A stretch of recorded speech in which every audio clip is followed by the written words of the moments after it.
Hi, I'm Danny. Welcome to Neither Here Nor There Conversations Across. Looking into the hidden gems in our community.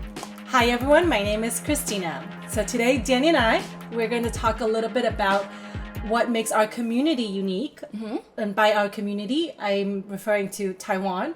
I think oftentimes people ask us, oh, what's so special about Taiwan? And, we talk about the food and everything, but I feel like there are certain things that are maybe unspoken or maybe some things that we only experience by living here. Mm-hmm. And I think it'd be interesting to share with people about it because, no one knows about it. Yeah, I think so too. I wrote notes because you wanted me to write notes. Ah. So I wrote notes. Look at her being all prepared. I'm so prepared. But I think before we dive into that. Okay. Let's just maybe touch base a little bit about the previous interviews we've had. Okay. Because I feel like we've had so many really interesting conversations with my friend Majo, who's the teacher, with Mary, who's the doula. Then we had Pati, who is my friend from Peru, who's a doctor. Yes. So we've talked different perspectives, and it'd be interesting to just recap on that.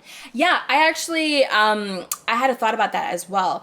I liked talking to all three of these people because something that really resonated with me with what they were doing was the amount of empathy they have in their job, as well as the willingness to sacrifice a bit more energy to do the things that they do. Mm-hmm. You had for example, you had Majo, who is a teacher, and she has to do things in her day-to-day to switch it up sometimes. If they're doing math class and she sees her students are not focused or anything, she'll swap to she'll bring art class a little bit sooner.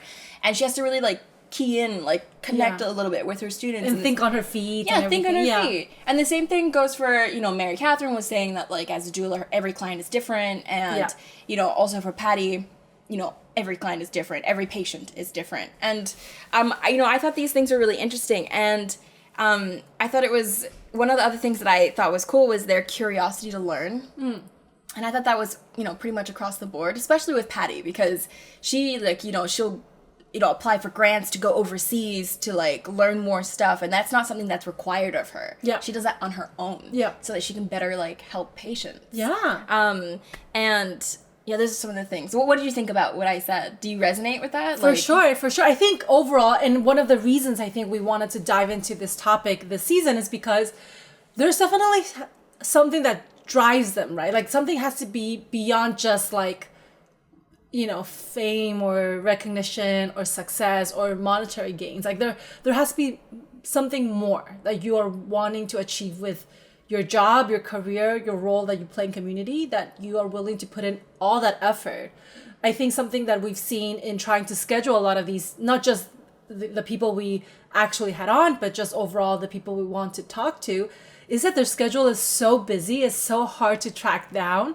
They are trying to, balance not just their very intense jobs, but also their lives. So I think, it's something admirable to look into this. Yeah. And then also something else that we ran across when trying to talk to these people was that they, there's also a liability of them coming on to talk to us sometimes, and it's just not as clear cut and easy for them to just drop everything and go on a podcast with us and discuss what they do. Yeah. So it was quite interesting. Or I think something sorry to cut you off, but something that I thought as we were trying to also schedule some of these, we heard of some of the stories of people maybe just feel disillusioned by the role that they were in, right? We believed, people who are pursuing this going with one mentality, but after some time that spent working there, their minds could change, right? They're not as rewarded by their work anymore. And I think that's also very realistic. That's just how it is. And for others who are able to stay through that or whatnot, there's just a lot of dynamic. Yeah, I'm gonna call it out because when we were looking, and we did find quite a few people in a lot of different fields, and one of them that stands out for that particular scenario was government workers. Unfortunately, right? Yeah, and all the government workers that I knew, because I was in DC for a while, they all started out joining for the reason of wanting to do public service. And then throughout their process, they either left the government because they just, it wasn't worth it because of what XYZ, whatever reason, it just wasn't worth it anymore. Yeah. And they went into the private sector. And then the other side is they, let go because of government shutdowns or whatever, government, furloughs and all that kind of stuff. But, you know, a lot of them end up just becoming, like you said, disillusioned to it. And, you know, it's quite sad. And you know, this is something I want to bring up later in the conversation as we talk about Taiwan. But it was interesting that we did find a lot of people, but we still couldn't quite nail down. Yeah. Like people who wanted to maybe talk to us or able to kind of bring it a bit more of a hopeful lens, right? And there's no right or wrong, but I think, I'm just curious, do you think when we are young, we're idealistic and naive, and then maybe with time, we are just now, you know, the reality hits? I don't know. I think it's a little bit of everything. I think it's not just that, not just growing up, but I think it's also the role of technology, the role of, you know, the modern era, you know, anxiety of, you know, just global anxiety of just whatever's going on in the world. I think it's a lot of different things. And so people want to focus more on their own lives and what they can control rather than the bigger scale things. I mean, that's obviously a very broad way of saying that and just generic way of saying that. But yeah, that's what I think. I don't know. Yeah. Do you have any thoughts on that? I think something that I feel like that we hear from time to time is that if all, no matter the, you know, whatever sector you work in, if all has to suck, maybe like getting paid is worth it. You know what I mean? And I can understand why people would want to go for something else. But hopefully, you know, I'm sure there's still a lot of people who are doing it for, you know, really trying to bring value to the community. And that's something that actually I wanted to bring up because I'm very curious as we were looking for people to talk to. And I can understand that for a lot of these folks, they're not driven by monetary success necessarily. But I also hear feedback from people saying that yes, they may not be doing this for, you know, the job prospects or whatnot, but it's not all altruistic, right? Some people probably do it for their egos, or some people want, you know, that the underlying kind of societal like nod to their jobs, you know, say firefighter, say police officer. What do you think about that? You know, I thought about this altruism versus self-interest kind of thing, and someone had actually talked to me about this a while ago, about saying, like, humans are inherently selfish, there's nothing altruistic about us, but, and then I made, like a weird argument about how whales are really, I'm sorry, I really like whales. Anyways. This is the second time Danny talks about whales in the podcast. Yeah. You could bet I talk about whales in real life, like, a lot. They're cool. Anyways, okay. I think human beings are a little bit more it's like really complex, okay, this thing. So I can't definitively be like, yes, we are very altruistic. But I do think that, you know, okay, biologically speaking, I do think that we're, you know, evolved to be in communities. And to be in communities, you want to help your neighbor in order for the better success of the entire community. And so I think that, like, and then I do think that we kind of get rewarded by, you know, in our brains, rewarded for being altruistic or helping others. So that's the biological component of it. But I don't think it's, like, right to just, like, completely negate the help that's given. Right. Right. And so when you ask that question, I have, like, a bit of a yes and no. I do think that actually humans are altruistic. We have altruistic tendencies. We are empathetic. But do you think it matters? Like, does it matter? If someone does it for egos, in my opinion, it's like, so what? Like, sure, he or she's still, you know, adding value to society. They're still going into burning buildings and saving it. I'm not. So who am I to say you cannot do it for ego? But isn't that, like, built into the structure of altruism? Like, you do things to help others, better for the community, but also improves your standing within the community. I mean, you know, this is hypothetically speaking. Sure, like, even if that's the case, but, like, I guess my question is, does it, like, does it matter for us? Do we lessen the relevance because of that? But that's the part where it's complex. It's like, you could spend your whole life just helping random strangers, but you're a dick to all the immediate family that you have.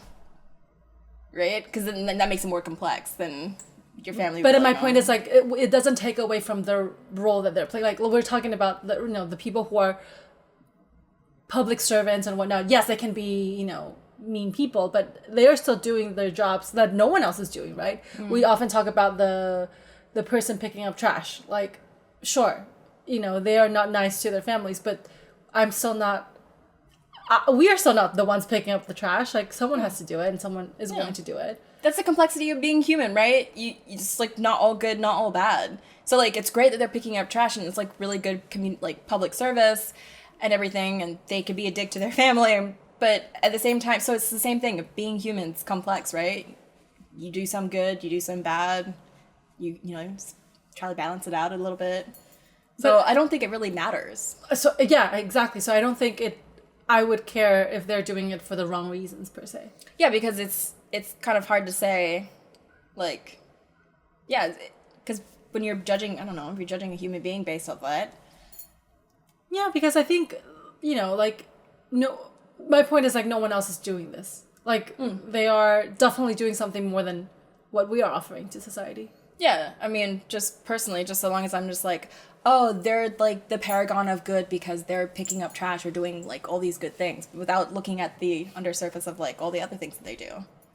No, but not paragon of good, but just, you know, that they are doing more than, like, they're not definitely, you know, doing it for the recognition of, like, society or whatever.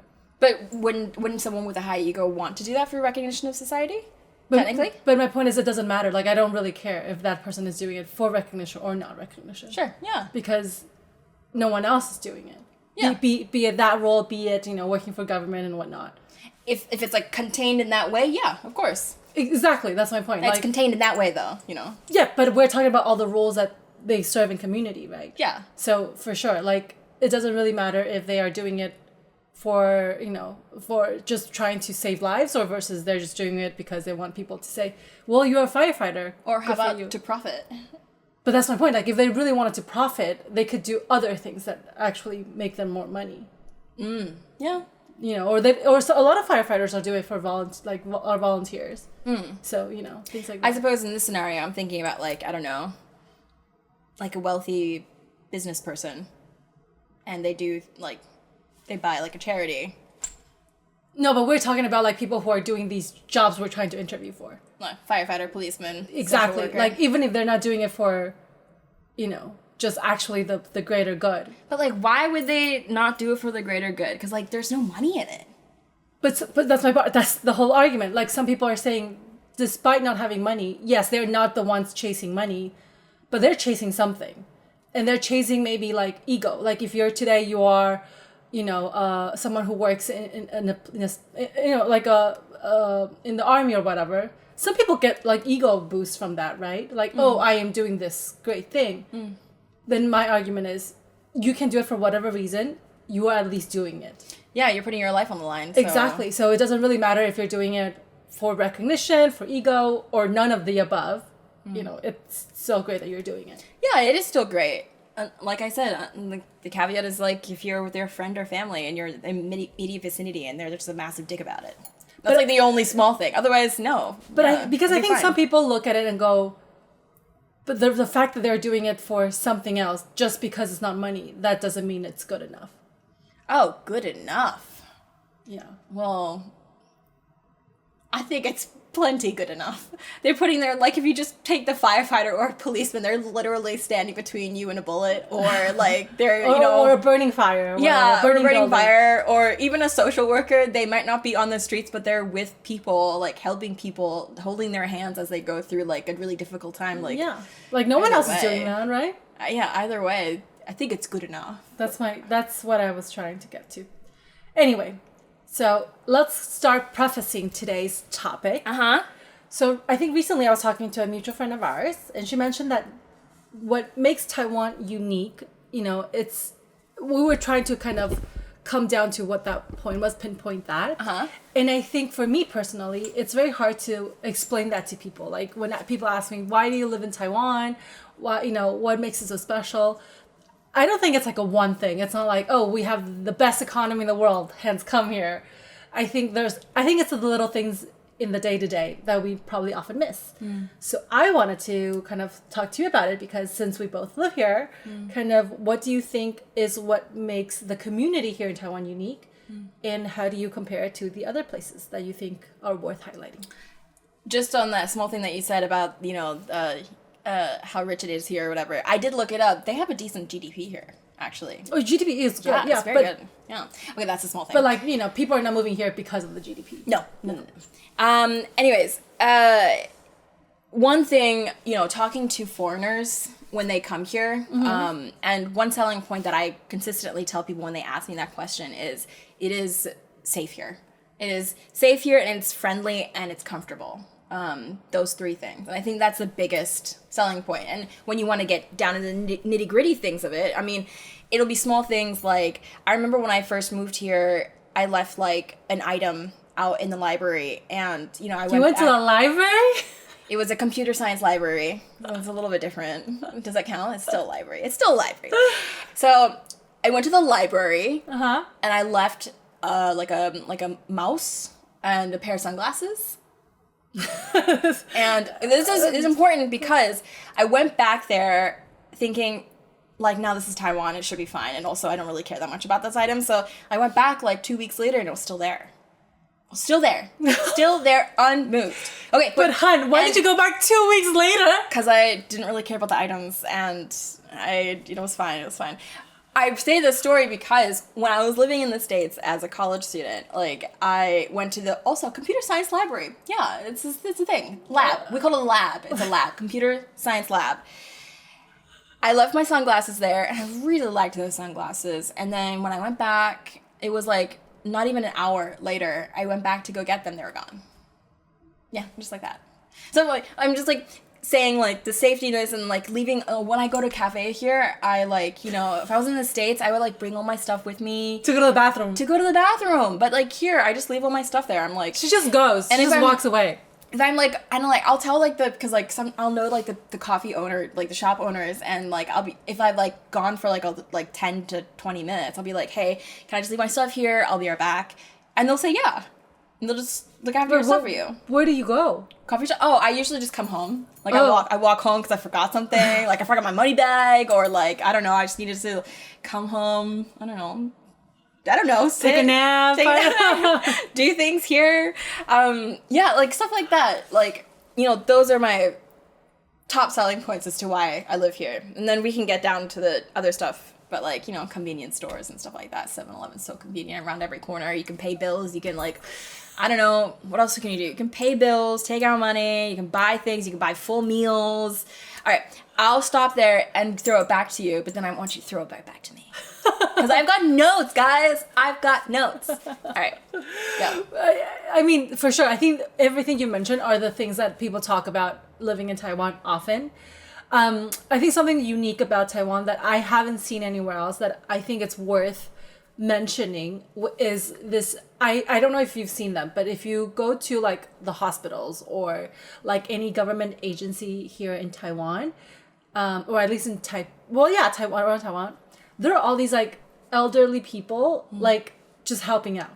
Yeah, yes. And they're there just honestly as a volunteer. There's really no rhyme or reason why they needed to be there, but there's like 5 of them trying to get you the one ticket that you need to go. Yeah. And they're trying to help you. Yeah, sometimes they can't really help, but like, I think it's the idea behind it, right? Like the community is trying to be there for you. Yeah. In the most random way, but they are there. This reminds me of, you know, the traffic controllers on the road during rush hour. They're not paid. They're also volunteers. It says on their vest, we're volunteers. Yeah. So can you imagine someone who's like, I'm gonna volunteer to do this? Yes, because I mean, like, that's a strong commitment because the drivers here are terrible. I'm gonna just like completely say it. The driving here is crazy. So like, you know, small things like that. But even the hospital thing, like it's just it's interesting. It's so crazy. Like people do that, you know? Yeah, and it's really nice because when you walk into a hospital, sometimes it can be really chaotic, and like you'll just have these like old men or women to like walk up to you and be like, "Do you need help?" And I'm like, "Yes, I need help. I need help." And then and they will walk you to wherever you need to go. That is a thing, not just for that. Remember, we talked about this, how like it could be like a tourist on the street, and then you ask for directions, they'll walk you to where you need to be, or like as close as they can get to where you need to be. I don't do that for tourists. People here do that for tourists. That's never happened to you, where you ask for directions and they take you there? I think it's because she's white. She hasn't realized this yet. I've heard there's been stories, you know, from white people, from other white people. white people and then Asian people who have done that for white people. And we're saying white people. We should say foreigner people. Tourists. We should say tourists. You know, politically correctness. All right. Anyways. Yes, I think that's great. So I think that's like, you know, the little thing. Well, I guess I'm trying to point examples where no matter what skin color you have, you can kind of experience the same, which is the hospital thing or the government agency. Yeah. This tourist thing, no one's taking me anywhere. But let's see. Oh, it's because you speak too good Chinese. You gotta dumb it down. You gotta like really break that Chinese up and make it real bad. No, that's not true. My Chinese is good. Anyways, but like, you know, the healthcare system is also another thing. I remember reading, you know, a Reddit post about Taiwan being like, I broke something. I don't know if I should go to, and they're like, go to the hospital. It costs like so little. And they went to the hospital and they're like, it's a fraction of what you would pay in like another country. You know, stuff like that. But like, yeah, so do you want to do the reverse argument of the community spaces here? The reverse argument. Yeah. Things that work, things that don't work. No, I think, well, before we go into the reverse argument, though, I think, for sure, for everything that works, there's a counter to it, right? Yeah. Everything that we're mentioning probably comes with, like, a negative, but I think it's what makes it unique, you know? Yeah. You know what? I realized I was reading the wrong notes, and I was thinking, I thought I wrote more about that. You know, here they are. I wrote more about it. Now we understand why these sunglasses keep being left behind. No, I'm just wondering how I numbered these because I know. Anyways, continue. So let's. What are your notes? Okay, some other things. Affordable lunches for kids in schools. Oh, that's an interesting one. 32 to 50 NT, which is $1 to $1.50 US dollars per meal, and it's like vegetables. And I don't think you went to school here ever, right? I have. When you were a kid? Yes. Do you remember the meals? No. Oh, okay. Huh. Anyways, they make you finish all of it, and they give you, like, a very big meal. Oh, actually, I do remember, because we had to, like, scrape food off. Yeah, and the tin bowls, you know? No, I didn't have that. You didn't have the bowls? You definitely had the bowls. No. You definitely had the I don't remember. bowls. Kindergarten? No, first grade. You definitely had the bowls. Okay. The bowls, for sure. Anyways, so that, and I thought that was really cool, and they'll give subsidies for, you know, families that are super low income and can't, you know, get by. They have school gardens, and like they try to like source food. And this is all on the Ministry of Education website, and you can find this information where they like, you know, try to source from local farms and other stuff for like, subsidies for hardships, recycling food waste. I remember when I was older, you know, when I was 15, came back here for the compatriot Mandarin summer program, right, where we met our other friend. And I remember that was my first experience of, like, scraping recycled food. Like, all the food that you didn't eat, you put it into the food bucket, right? And we do that routinely here as well. Composting. Yeah. Composting food for the piggies to eat so they can recycle it. And I thought that's so great. But that's also because they're an island and they have limited resources to where they can dump their garbage and all that kind of stuff. But that's a good initiative. It's a great initiative, and they've been doing it since a long time ago. A long time, right? They also have food subsidies for the elderly if you want, and I thought that was great. And also, I found this one really interesting: taxi coupons for pregnant women. Oh, I didn't know about that. I didn't know about that either. Do you know why we don't know about it? Because we're not pregnant. Yeah. And there's also very few pregnant women on this island as well. There's not very many of them. Oh, they're also trying to, like, you know, the Taiwan government is really, really trying to get people to have kids. So they're trying to give a lot of subsidies for that, too. Egg freezing and IVF, I think, are getting subsidies. Yeah. I don't know if that's out yet, but yes. For sure. I think egg freezing is. I don't know if IVF is yet, but for sure. A caveat, of course, you have to be married to enjoy those perks. So. Yes, that's a thing. That's a thing. Yeah. Which I wonder if they should maybe not do that, because I feel like it's a discussion. It's an ongoing discussion right now in the the government. I think it would be it wouldn't be the worst thing, because actually Taiwanese people, like, what we're talking about is the community that they're building, and honestly, I think all the subsidies and the help that the government tries to give is really to say to like young people, like, we'll help build we know it's hard to raise kids, we'll help you, you know, to prop up the community, to try to build that community. So they're trying to give money to what's it called? To try to get people to have babies. I know, because it goes back to the whole thing about fertility rates, you know, it's definitely not high. Yeah. So I think, but for sure, I think the little things all add up. I think, like, on Instagram, I saw that there was also this, like, entire town, I don't even know where in Taiwan. Ping. Shit, I can't remember. But like they have this entire town where like all these like dementia people go, and they're like dementia friendly. Yeah. Where like, or Alzheimer's as well, like where people maybe like, forget they bought things, they keep buying the same things over and over again, and like and the entire, like the stores will just take it back, like they know exactly what's happening and they will accommodate, and everyone's just caring for each other. So I think it's like very community focused, like you don't have to go through it alone. And I think this idea of like it takes a village, it takes a community, I think you can see that in like some cases. I think Taiwan does a pretty good job with that, and I think it really starts really young when they have like, in primary school they still have filial piety books. We've talked about this. Yeah. I'm strongly have thoughts about this. But I think that's what it is, right? Like for everything that we think we enjoy, there's always like, you cannot have the best of all the worlds. Yeah. Because for the same things we're talking about, where the community steps in, like everyone helps out, there's this, you do feel it, I think, and depends on where as well. But like when you're walking on the streets and like your shoes untied, someone will be like, tie your shoe, or like you're gonna fall, and the next person will tell you, tie your shoe, you're gonna fall. And like, I think that's just the way the community is trying to like take care of you. But for some people that's annoying. It's like, don't get into my business, like stay in your lane. And I can see how that wouldn't work in other places that we've been to, right? People will be like, don't, this is my space, this is my life, don't you dare, try to like give me your ideas. Yeah, is there like an argument there that I can like latch onto? Because like it's a individual society versus a community focused society. Yeah. Sometimes especially when I first moved here, I was annoyed by the constant like, nagging, or the constant like, care for me. I'm like, why do you care so much? You don't know me. But like, it's nice. It is actually, it's helpful because it really is helpful. We're community based animals, right? We're community animals. And I feel like, I've talked about this so much. We have moved away from that community. And like, a lot of like stuff on Instagram says like, we need to build more third space. Is it called third space? Community third space places. Like where people can get together and it's called like a third space. I think so. Right? I've forgotten the name. Fifth space? I don't know. No, it's definitely third. Definitely got the third. Second space? 3. Fourth I just can't remember what it's called. Sixth third space? Anyways, we'll look that up. Maybe I'll put it on the bottom in words down below. But I think the reason I think about this one is because a friend of mine and her husband, they live in the US. They probably grew up there, but they sometimes spend some time here in Taiwan. And they have their children.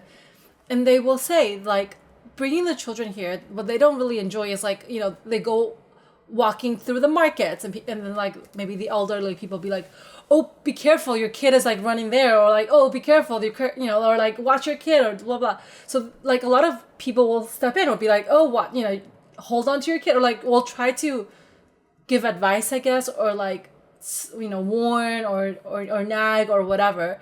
And for many people that could be annoying, be like, this is my kid, I can do whatever I want.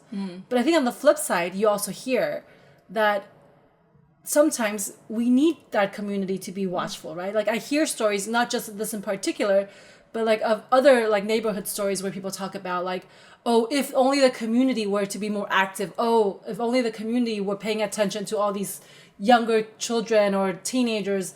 If we cared more, things wouldn't happen a certain way. They would grow up safer, blah, blah, blah, et cetera, et cetera, et cetera. And to your point, right? You either have one where you might find it extremely nagging and like everyone's in your business, or you have a very, extreme version of that where it's no one interacts and no one cares. Yeah, and like you can kind of see that in the different, the people that we interviewed. Remember like Mary Catherine the doula was saying that, back in the day you'd have mothers, aunties, and just women in general in the family would have been to 20 births, and nowadays you don't have that, so a doula really steps in to give that information. And I think you lose some of that, like stuff like that. You kind of lose it. And I think like, I was just wondering, as you were talking about this, I feel like it's something that maybe our generation, like Gen X, Gen Y, we kind of like went away from that. We kind of were like, no, we want to be independent. We want to be independent. Stop nagging us. We know what we're doing. I feel like it's a bit earlier than us, where people were like, oh, we want to do our own thing. Who was the one before Gen X then? The boomers? Boomers was before Gen X? Isn't it? Because right now That's a huge gap, no? Because there's Gen Z. We're like, yeah. So it has to be before us. Oh, boomers was before Gen X, huh? Okay, continue. I mean, I don't know. This is me just spitballing, but yeah, so I think, to your point, I think they were the ones who wanted to be more independent. But I think it's not about generational necessarily. For sure, there are certain generations that are becoming more isolated, as we know, right, with technology and everything. But I think it's, like you said, it's more cultural as well. And I think that's one of those hidden gems here in Taiwan, where it's a mix of both, I would say. And I think they have a decent mix of it. And it's working for them so far. I don't know how sustainable it is, but it's working for them so far. And it's working the Taiwanese. Oh, okay. It's working so far. For us, you mean, not for them. Oh yeah, for us, because I'm included in that. I'm trying to remember. That was something that I thought about recently. Was that because like my language ability and because of the way I look, I think it makes it a little bit hard for me to integrate fully into the society here. And I think they treat me a little differently.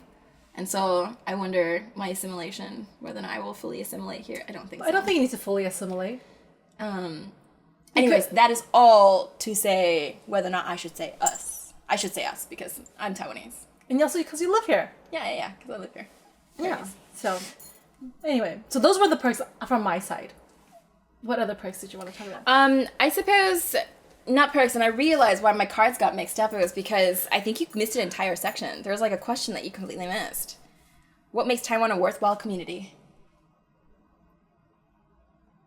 What makes Taiwan a worthwhile community? Sure. What makes Taiwan a worthwhile community? I thought this is pretty much everything. Yeah, we're talking about. Isn't this exactly what we're talking about? I'm so confused. I think I'm just confused by my notes. That's why I don't write notes. I'm gonna like number each page very fucking well. Oh my god. Oh no, I gotta bleep that out of the edit. Damn. Anyways, alright. I think it works really well for the Taiwanese and for us, for whatever. Because they're an island and, you know, they're secluded and they've been able to cultivate this, you know, and also coming off from like, you know, the 60s or whatever, when they came over here to like, and they had only themselves to rely on. They really had to rely on themselves a lot. And so I think they built this this community. And don't get me wrong, I complain about it often, but, you know, it's still very good and I like it here. Again, safety and friendliness. People are really safe. It's really safe and friendly. It's just a good quality of life. It's a good quality of life. It's a better quality of life if you have more money. But everywhere is like I was going to argue, but I honestly think that statement is just true everywhere, worldwide. You know, it is. But I mean, that said, you know, talking about the GDP, they have a good GDP. It's really good, pretty high. But I don't think that equates to a lot of the population here in terms of their average salary going up. But I don't think it's about the average salary, right? It's about the basic infrastructure. That's always been my argument. Like, the GDP, regardless, is not going to affect their pocketbooks necessarily, but it does provide, I think, some sort of basic infrastructure. Like everything we just talked about. The schools, what they offer, all of this, that's, I think, reflected there. A lot of other countries cannot afford to provide those benefits. And when you can't, that's when you need more money to balance it out. Yeah. And, you know, I could go on for quite a while talking about the negative sides of a lot of this, because there's actually quite a lot. But, you know, when I still look at, you know, a lot of the Taiwanese that I know, they still have a comfortable life in terms of being fed. Like, they're fed. They really do feed the population. They're very good at that. Like, they have healthcare? Like I said, all those different subsidies, but also people here, just they're well fed. They love food, you know. And what else?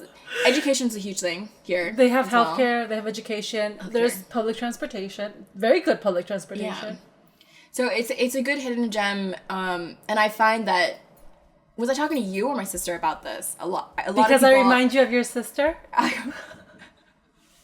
That's so cute. I'm going to tell her. Wait, which sister? Ooh, do we want to go there? Which sister? I don't know. Do you want to go there? We like Danny's sisters equally. You know which one you are. So, what was I saying? You were talking to your sisters, maybe me, about something. About what? About how, like, there is, like, you know, there is a trend of people moving here for Taiwan, because they've heard about it being comfortable. Really? Yeah, for Wow. sure. Really? Yeah, so a lot of she said a lot of the parents that go to her kids' school, a lot of them moved here for the comfort and safety And they have of it no all. ties to Taiwan? They do. Okay, Yeah, they have still ties to Taiwan. Okay. The ones so these that are I not met- random people that are just like coming here. There's remember that foreigner like a while ago that I met that said that they moved here specifically because they heard Taiwan was safe. Yeah, okay, but like that's not a large number of people. My point is like of course there will be some people, but what I'm saying is we're not receiving like influx of people just coming here because they heard It's still, man, Taiwan doesn't really have a huge influx of foreigners. For sure. It's not that open to So foreigners. like of that small subsect though, there are ones that come here for safety. Yeah. Which is really cool. I think it's cool Yeah. to be known for that. Yeah, but also to be fair to the other Asian countries, they're also very safe. Let's see. Yes, I also grew up in Hong Kong, which is also really safe. Like, you know, Japan is known for safety. Like, you know, these are like safe places. Of course, bad things happen. I'm not saying no bad things happen in these places, but you know. I would say that Taiwan's a really nice standout, though. It stands out quite a bit, though, because like, I mean, you not only that, you have stuff like, you know, emotional safety for like, you know, LGBTQIA+, Emotional rights. safety, as we learned, WHO claims Yes. that, you know, for well-being, it's not just physical, but also mental. But also the space that you're living in. I think it's like community as well. They had one more.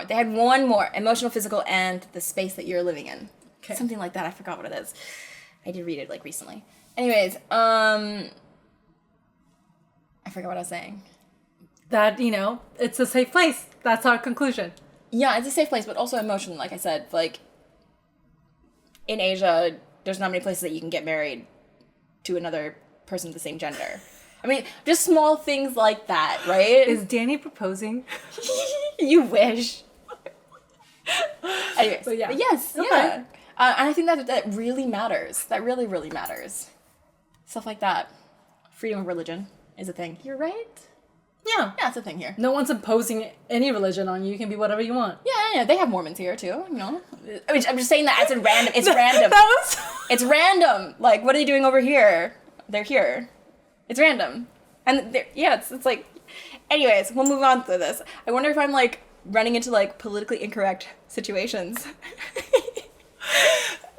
Audience, you can tell we haven't done a conversation just the two of us in a while. We're a little off. We haven't had a conversation with just two of us in a while. Yeah, that's true.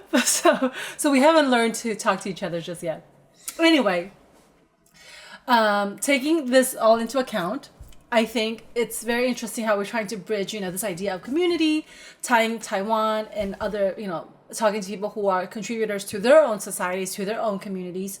I think that's been something that I've enjoyed so far. Thinking about, you know, the next few episodes of this season, where do you want to take the conversations? Who do you feel like we should try to get, you know? I put my notes away too soon. I'm going to get them back. Hold on. I thought I was done with them. I'm not. I forgot about that question. All right. I have the last bit. We have a comic here today.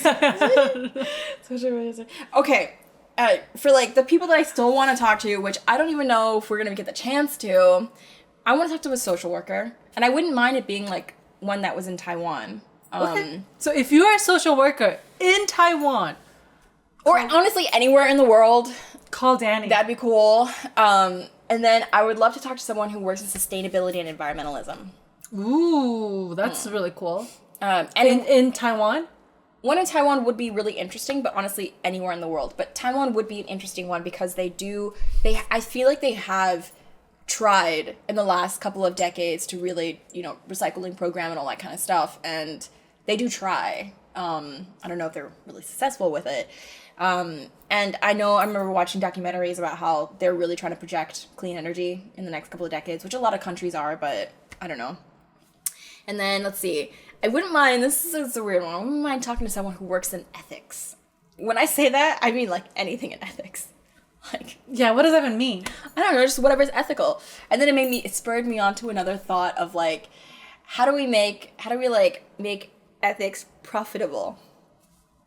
Interesting. Do you want to talk to like a professor? I wouldn't mind, but the thing is, they are a professor, they're teaching ethics. Yeah. I wouldn't mind someone who, like, works in ethics. Yeah, but what does it mean to work I in don't ethics? know. The mind says things, the hand writes them. And this is what happens. I think she's on something today, guys. The mind thinks that the hands write it. What are you?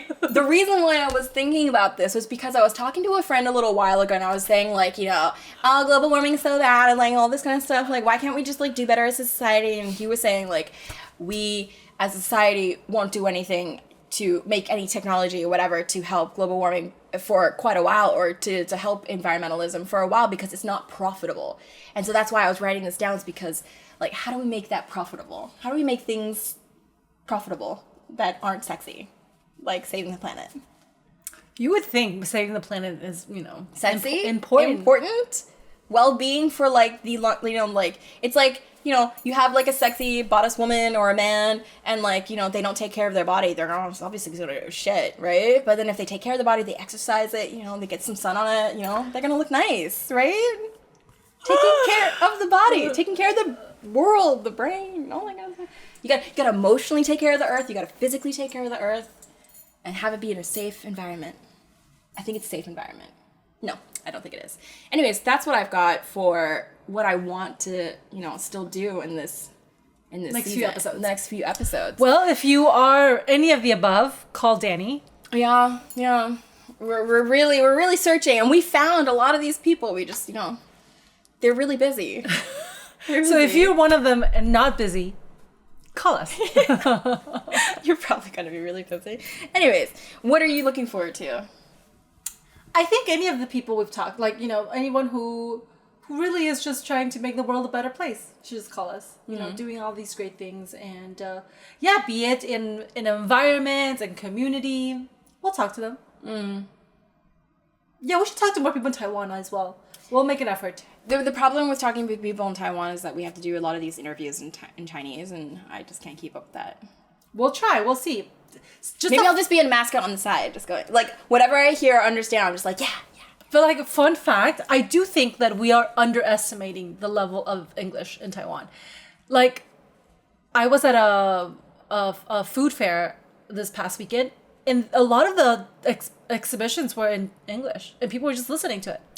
You know, last night I went to get a massage, and the person, you know, next to me, that person, the masseuse could speak English.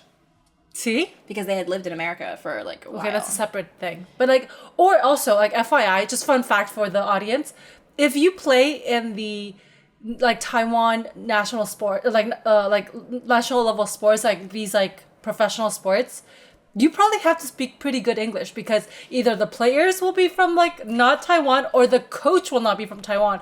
So I'm sure they have to speak English. Like, otherwise, how do you communicate? I remember that was a question I asked you a while ago. Like, remember seeing, like, the basketball team, and there's, like, a whole bunch of different ethnicities in there? I'm just thinking, what language do they speak? They have to speak English. And, like, actually, how, like, tiring must it be for, like, a Taiwanese basketball player to, like, speak in English while they're playing? Like, that's actually quite hard. But isn't it just funny, like, to play professional level in Taiwan, you must speak English? Like, you have to. Yeah. The coach, you know, your coach is likely going to speak in English. You have to coach in English. Yeah. It's just the funniest thought that I had. It's interesting. It's very interesting. That's why I asked So anyway, about it. we probably can't get some people to speak in English. That was the conclusion of it. Yeah. Okay. Well, that was a lot of just random thoughts that we had. Those weren't random. They were perfectly written down and articulated and disciplined, you know, all that kind of stuff. I structure them in note cards. Great. Well, I think that was, like, all the serious stuff that we had. Stop looking at your notes. Gotta make sure I said all the things that I needed to say. I think I said everything. Yeah. Okay. So, Danny, what have you been up to lately? Okay. I've got notes on this, You also too. wrote that down. I have notes on this, too. Oh my gosh. I'm laughing so hard, and it's so hot in here. All right, so, okay. Really fun news. I will save at the end, because I feel like I should start with, like, the negative stuff. It's, like, not hugely negative, but, like... She has news for us. It's, like, in, like, you know how, like, in like, social media, people only share, like, the happy things? I'm not gonna share, like, really, really traumatic, dreadful things, but I have a lot of anxiety lately, and so I've been going to the doctors, you know, I've got acupuncture to help me sleep, and, you know, the dermatologist to help, you know, so I have good skin and hair, as well as like next week I go to the gastroenterologist. You know, we had Patty on, and she really inspired me, because apparently if you have bad stomach aches, it could be stress induced and something that you need to go see your gastroenterologist on. So, doctors, I'm trying to get into a good routine. Just trying to get into a good routine so I can sleep better, because no sleep just hurts my anxiety more. And like the anxiety is like, I was watching an episode on Newsroom, and that one episode of Newsroom where that guy goes on to talk about like how the planet is dead.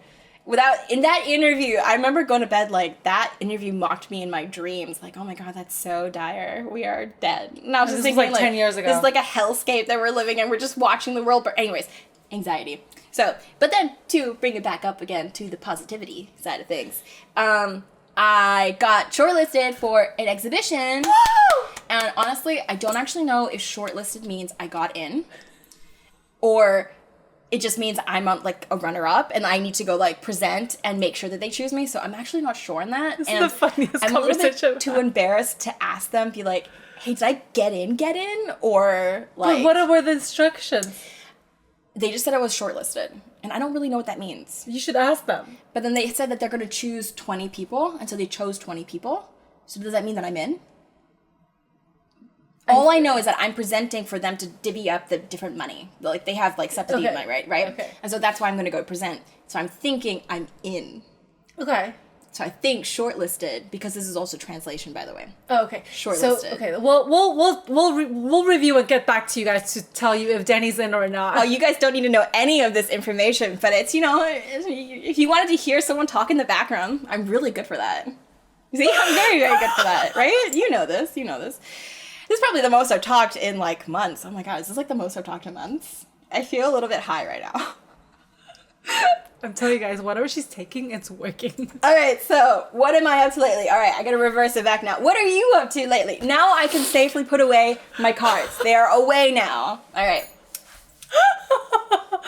Well, I, too, went to the Chinese doctor. Oh, yeah. I got to, if you don't know, they like take your pulse and just like know exactly what's wrong with your body. So I've been prescribed some medicine to make me healthier. Root powder. So I'm going to be taking that for the next week or so. So hopefully that will, make me, I don't know. I mean, it better make you better, because that shit tastes like shit. I really actually like it. I just hate it so much. I really enjoy taking these Chinese Tastes medicine. like root with a side of butt. But, I feel like it's helping, whatever. Yeah, apparently it does. And today, we're actually going to the National Theater? The concert hall. The National Concert Hall, which I've never been in Taiwan, actually. Yes. So I'm really excited. Yeah, me too. We're going to go see a lady who's actually like internationally recognized. She plays the mandolin. Is that what's it called? It's a mandolin, not the xylophone? No, it's called something else. We'll have to look up what's it called. We'll have to update you. But I'm really excited about that. It's a mandolin. I don't know. We're so bad at this. We'll come back to you guys next time and tell you guys what we watched and how it was. Speaking of Chinese doctors, though, I highly recommend it for people because it's like great. I have a chi deficiency, and he's helping me with that, and like sleep issues, and like I walk up to this guy and he's like, "Do you have stomach problems?" I'm like, "Yes." How did you know? He's like, "Are you on your period?" "Yes." How did you know? No. So, that was me. That was you, but he did ask me that actually. No, my doctor could tell by just touching me. Tell. Yeah, mine actually had to ask. Maybe I don't know. Yours. Maybe your doctor is more onto something. Anyway, I think that was a lot of nothing. So that was not nothing. Our content is content. Our content is content. That shot that she took before this. Well. Anyway, well, thank you guys for listening to us blabber. Yes, thank you for listening to us. Christina is now obligated to take me out to go eat, so we're gonna go do that. And I will leave all the social media stuff down below. You know it. And are we ready to sign off? Yeah, we're ready to sign off. All right. Thank you guys. Thank you. We'll talk to you soon. Catch you next time. Bye.